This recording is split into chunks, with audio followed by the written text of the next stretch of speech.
My name is Jennifer McPeak, and I'm a quitter. La la la, clicky keyboard noises, la la la, keyboard noises. To DNF or not to DNF? That is the question.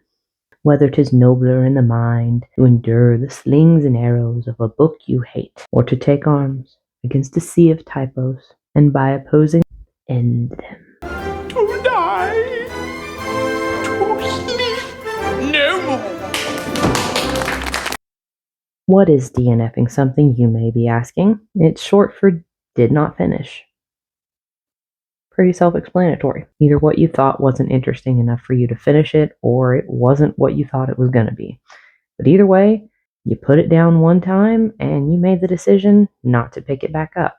DNFing applies to all sorts of things, books, movies, other things, but this is a reading and writing channel. So we're going to be talking about DNFing in terms of books. Did you know that there is a group of people in reading that are adamantly against DNFing books? It doesn't count if you didn't finish the book. Your opinion doesn't matter if you didn't finish the book. You can't have an opinion on a thing you didn't finish. There are parts of that I'm like, you might have a bit of a point. But for the most part, if you want to DNF a book, DNF a book. Now, if you only made it 10 pages into a book and then you put it down and you give it a 1-star review, I'm not really going to give a whole lot of weight to your opinion. But on the flip side, if you make a review and are like, he sat there for 10 pages explaining the color yellow, I know not to pick up the book because I know it's going to be boring and I know it's going to be dry, and a dry book is not my style. It's why I didn't finish Hunchback of Notre Dame when I was in college. They spent an entire chapter going up a flight of stairs, like explaining every single step, like how each step felt going up there. Like, nah, come on. If Grapes of Wrath wasn't required reading, I absolutely would have put it down after that chapter about the turtle crossing the road. I know it's like academic or whatever, but sometimes you only need to read a few pages of a book to know it's not for you. I'm all about DNFing books, but it wasn't always like that. Until my mid-20s, I was on the side of I have to finish every book that I start, even if I hate it. I'm not the kind of person that can read 2 or 3 books at the same time, unless they are vastly different genres. So sometimes I had to sit with a book for 2 or 3 months before I could slog through to the end. But you know what I learned?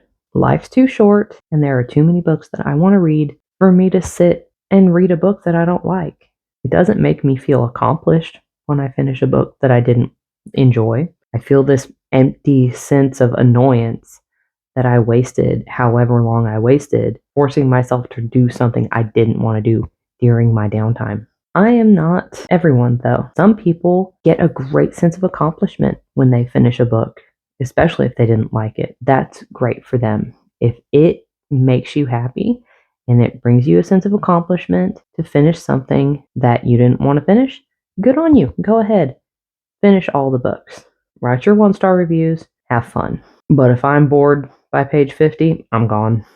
The most recent book I DNF'd was Last of the Mohicans. You know, this movie, I watched that movie and I enjoyed that movie, and I thought, well, it's based off of a book. Probably going to enjoy the book too, right? Wrong. I got 68 pages in before I was like, no, I hate it. I hate the writing style. I hate the pacing. I don't like whatever Daniel Day-Lewis's character was, Hawkeye. Didn't like Hawkeye.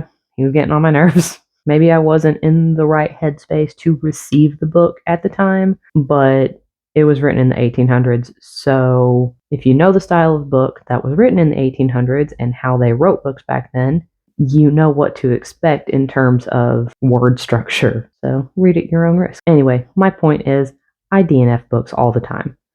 And I am totally cool if you're the same way. I'm also not going to be like, I can't believe you're one of those people that just forces yourself to read books. Go for it. Or if you're a compulsive type, because I used to be a compulsive type.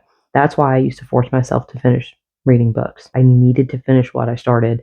I've let a lot of my neuroses go as I've gotten older. Like, don't get me wrong, I still have a lot of things I'm weird about, but I'm okay with putting a book down and not knowing how it ended. That said, if you are going to put a review on Goodreads or Amazon or wherever it is you do your book reviews for a book you didn't finish, preface your review with, I didn't finish this book, and maybe tell people about how far you got into that book. That way people who are genuinely interested in your book and it might be more suited for their tastes will know to take your review with a grain of salt. So, to DNF or not to DNF? Absolutely DNF. But you do you. Are you an adamant finisher of books, or are you the type that has a limit of how much you're willing to read before you give up on it? As always, let me know what you're reading, what you're writing, what you're up to. With all the strikes being over in Hollywood, I'm okay to tell you that I recently started What We Do in the Shadows. It's very silly. Just finished reading The Miniaturist by Jessie Burton. You can find me between videos on Instagram at jmcpeakwrites, where I post whenever I get around to it. I'm not great at setting up pictures. Anyway, thanks for sticking around. Have a great day. I'll see you next time. Later.